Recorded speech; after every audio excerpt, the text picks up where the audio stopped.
You're welcome back. It turns out there's a lot we don't know about how things work diplomatically.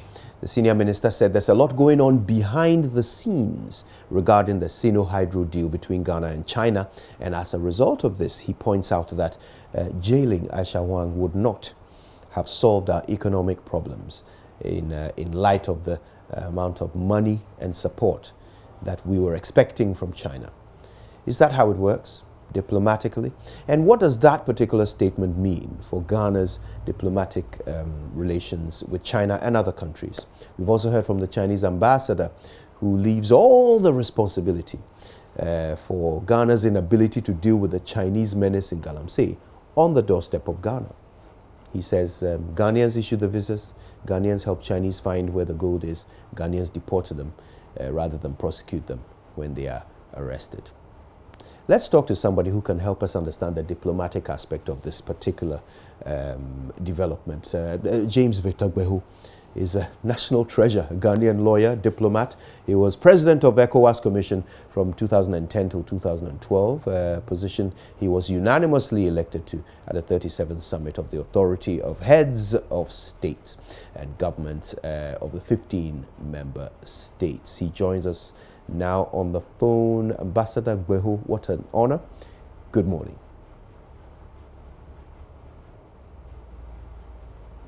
Hello, Ambassador Gbehu. I'm hoping you can hear me. Good morning. Yes, I can hear you now. Wonderful. It's an honor to speak to you. Thank you very much. So this matter is quite thorny, but we want to understand the technicalities of diplomacy here. The senior minister suggests a situation where, even though Ghana and China are in what ought to be a barter arrangement, Ghana also has to, forfeit its sovereignty, if you like, when it comes to the enforcement of certain laws and the protection of our natural resources, to please China.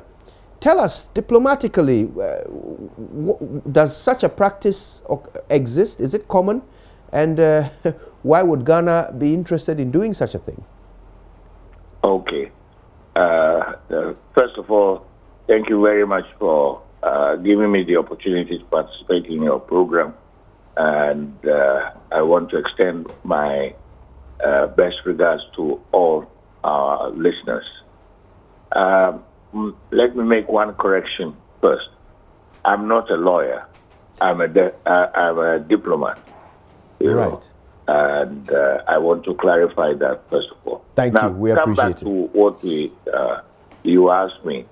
You see, relations between countries are governed by certain rules mandated by the international community, and also, number two, as agreed by the two countries involved. This is only to make matters quite clear between the two countries when it comes to their relations. Now, in the case of Ghana and China, there are many diplomatic agreements. For example, there is the Vienna Convention, which governs the treatment of representatives of the two countries, and also the nature of the relations between the two countries mandates that representatives of the two countries behave in a certain way. And on top of it all is what is called the extradition agreement, governing the treatment of those who offend the law in one country but come from a second country. Now, that is the one that is of interest to the international community most, because it also involves the human rights of whoever is being is the subject of the extradition procedure. When countries feel that the other country does not have a good human rights record, then it is difficult to extradite. I'll give you an example. Some years ago, here in Ghana, when the first coup that toppled Nkrumah happened, one of our neighboring countries, which had very good relations with the government of the soldiers, came and wanted one national who is also partly national of that country extradited to be tried for treason in a neighboring country. Of course, this had to go to the court right up to the Supreme Court, and the Supreme Court ruled against it, so the person was not extradited. Now, given that if you do not do that, then it is left to the whims and caprices of politicians, which may differ one case from another. So all these rules and regulations exist to govern the orderly and peaceful relations between two countries of the international community. So, I mean, putting this matter into that perspective, this recent matter of Aisha Huang's deportation, it wasn't a matter of extra... Sorry, suddenly you've gone very faint. Can you hear me better now? Yes, I can faintly hear you, yes. Right. So I'm asking if we can put the matter of Aisha Huang into that perspective. We know that it wasn't an issue of extradition. Aisha Huang, to our knowledge, was not wanted for any crime in China. China was not seeking to gain access to her, to try her for any offense there, as far as we are aware. But she was indeed undergoing a trial here in Ghana, which was truncated with nolle prosequi, and then she was deported. We're now hearing that this was because of our relationship with China and the Sino-Hydro deal. Now, we've read the deal. There is no sort of prisoner exchange or any sort of language in there that suggests that Chinese suspected criminals should be deported rather than tried. So could this be some sort of back channel communication? Would a person like Aisha Huang, who is involved in illegal activity in Ghana, be of such importance to a government like the Chinese government for them to broker a deal with Ghana to have her deported to escape justice? Sometimes these things happen, but in my view, they are wrong. When it involves criminal offense, then the law should be allowed to take its course. If it involves the human rights of the victim or the person in question, then again one can look at it a little more closely. If you remember, after the overthrow of Nkrumah, the military government that followed, got hold of a number of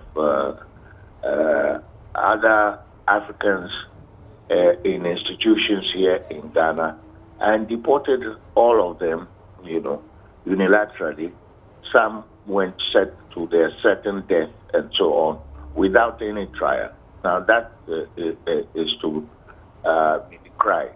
But coming back to what you're saying, I think that the judgment of the government in letting the lady go is questionable, and no one better than the government itself should be able to answer to it. There is no agreement, as far as I am concerned, between Ghana and China that a criminal or someone who has committed criminal offense like that should be let go in order to advance political interests. that is a very bad precedent and mustn't happen too often. Okay, now let's talk about what this will mean going forward. Now that the senior minister has said this, how will this affect Ghana's positioning and relationship with China? I don't know. That you will have to ask the senior minister himself. I do not want to make a judgment as to how it will affect. That is the prerogative of the government. But in principle, what I'm saying is that in principle, such a thing should not happen. Now, there are some who suggest that the senior minister was simply speaking an inconvenient truth, that this sort of thing actually does happen a lot more than we know, even though, as you say, it is wrong. Talk to us about prevalence. How prevalent is this, in your opinion, wrong practice among Ghana and other nations, between Ghana and other nations? No. There are certain cases in which governments have taken decisions similar to this. But I do not know of the prevalence of those involving criminal offense. Now, where there is no agreement between the two countries, then of course such things can happen. For example, the journalist who was held for 7 years in the Colombian embassy in London. When the government changed in the country offering him asylum in London, when the government changed, the new government wanted to be closer to the government of the United States and therefore withdrew the protection, which led to his arrest. So this is something that happens